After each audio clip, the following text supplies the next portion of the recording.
আজি আমাৰ দুয়োৰে জীৱনৰ এটা বিশেষ দিন বুলি ক'ব লাগিব। আজি হৈছে মোৰ পঞ্চমৃতৰ দিন। মাৰ ঘৰলৈ গ'লোঁ, এইখিনি ভিডিঅ' কৰিব নহ'ল। এয়া হৈছে মোৰ পঞ্চামৃত আগবঢ়াইছিলে আৰু পঞ্চামৃতত প্ৰথমে ভাগৱত পাঠ হৈ গ'ল, গোপিনীসকল আহিছিল আৰু যিহেতু মাকে খুৱাই দিয়াৰ নিয়ম থাকে, এয়া মোৰ মায়ে আমাৰ দুয়োকে এনেদৰে অকণমান পঞ্চামৃত খুৱাই দিছিলে এনেদৰে।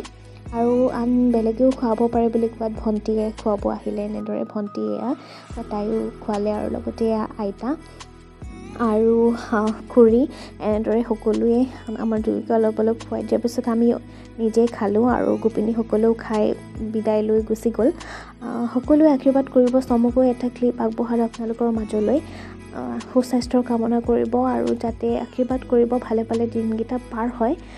চমুকৈ ভিডিঅ' ক্লিপটো ইমানখিনিয়ে আনিলোঁ হ'ব যে আপোনালোকৰ মাজলৈ। সকলোৱে আশীৰ্বাদ কৰিব যাতে ভগৱানে ভালদৰে মংগলে ৰাখে।